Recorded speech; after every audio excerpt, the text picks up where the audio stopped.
don't give in. Yeah. Miles and miles you will have been.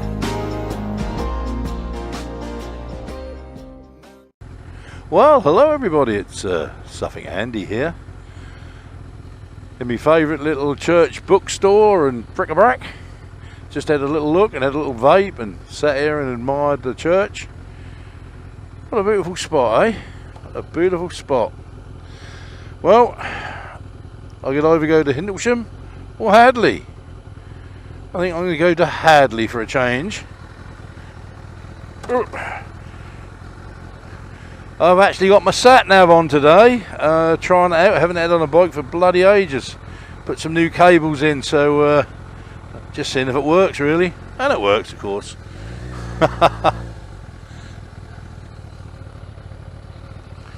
Right, let's have a little ride to Hadleigh. Quite a twisty road, this one. I don't know if this is true, but I was told that Hadleigh was the wettest place in Suffolk. And my God, we've had some rain over the last couple of days. We've had fantastic weather, very hot. But, like the good old British weather, it always lands up in tears. So there's quite a bit of wet roads around, especially on the back roads that I've just come through. But yeah, so this is the road to Hadleigh, supposedly the wettest place in Suffolk. How true that is, I don't know. But it is quite a twisty old road, this one. Got no particular subject today. Had a very busy weekend, not on bikes I'm afraid, but I have to report it was with beer. Lots of beer. So much beer I couldn't drink another beer. So yes, we had a very busy weekend. We had Friday, Saturday and all day Sunday. So you can imagine I felt a little bit delicate this morning, but I'm alright now, so they say. This is a lovely road, but like all the roads in Suffolk, you've got to be so damn careful. You really want to launch a bike at them, you know, but you know you can't, because if you do, I ain't going to land up well. Well, it'd be lovely if we could. I'm tempted to go off the beaten track actually, before I get to Hadleigh. This could be one of the turn-offs, but I don't think I will. Some beautiful countryside down there. I haven't got that long today because Mrs. Pear's at work and I said I'd pick her up. So really this would just be a vlog of me just rambling about bugger all probably. No churches as such, no history. Just some nice beautiful countryside. I know I said in my last vlog that I was privileged to live in such a beautiful place, and one of my subscribers came back and said privileged is the word, so I'm going to use that word, privileged. I am privileged, there's no doubt about it. No doubt about it. I had a phone call from a lady who was having a lot of activity in her house, strange things happening to the whole family, and so I got in touch with my partner in crime, another spiritual medium, a lady who I love dearly, and said, do you want to come and see if we can sort this out for this family? So she agreed, and we turned up, and as soon as I went into the house, it was a 1950s council house on an estate. As soon as I walked into the house, I thought, no, there's no ill will here. The place was the kind of house that I always say, if I like a house, I'd live here. I would live here. And I said to the guy who owned it, I said, you know, I said, this is a nice house, I'd live here. And he said, would you? And I said, yeah, I would. Anyway, let's go back to the story. I done a walk round the house first. Downstairs, I always look to see if I can find anything sort of scientific that you can put to it and try and debunk it, what they've told me, and I couldn't. I looked for electrical fields as well with a meter and couldn't find anything. But anyway, I went upstairs and I had a feeling that the lady in the house had died in the house. I could feel that. I said, well, there's a lady died in here, and he said, yes, that's my wife's mother. I said, okay. I said, don't tell me, but she died in one of these rooms. And he said, yes, she did. I said, well, don't tell me. Well, I went into the first 2 bedrooms and nothing.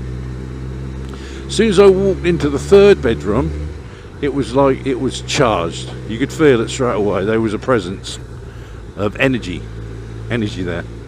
It made the hairs on my arms stand up. That was that charged. So I said to the guy, I said, this is where your mother-in-law died then? And he said, yeah. How did you know that? I said, because I can feel it. I said, but what I'm going to do now, I'm going to send my friend up here with her partner, who's actually not a medium, but he's a spiritual surgeon. And you think, what the hell? How can you be a spiritual surgeon? You can. In fact, I would say that a guy like him is more important than a spiritual medium, because he can really, really help people with ailments. Really can. Trust me when I tell you. Maybe I'll talk about that another time. So yeah.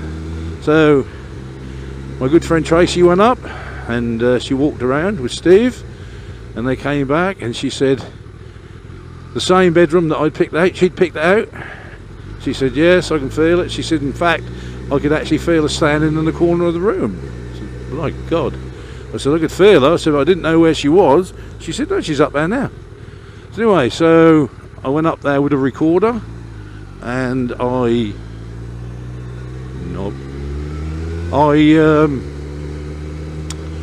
done some recordings, asked some questions, you know, who she was, what was her name, and all this sort of stuff, with a little hand recorder, and I didn't actually pick up anything.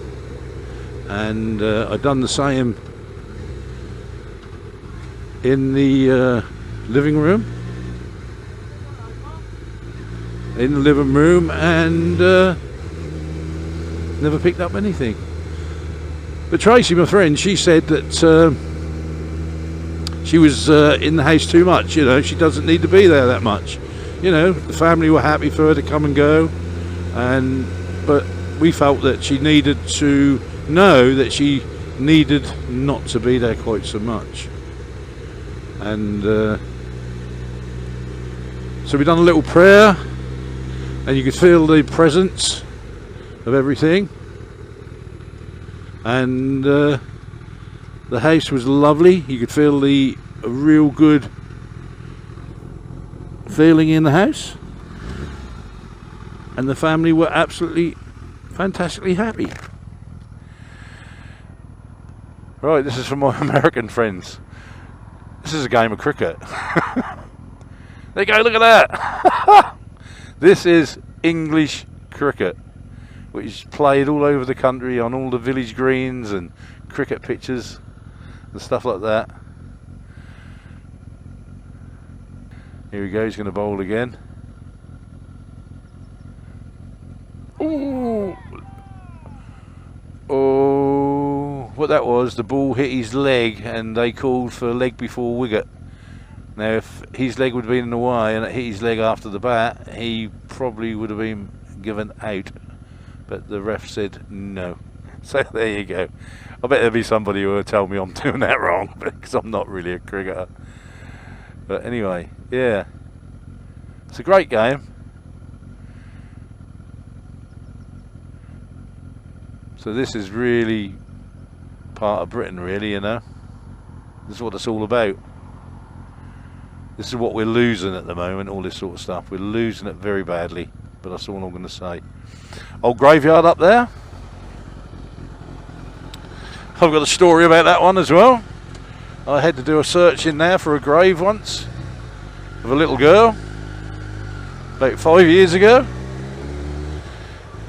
and there's another story to that. But anyway, just going back to the lady with the house.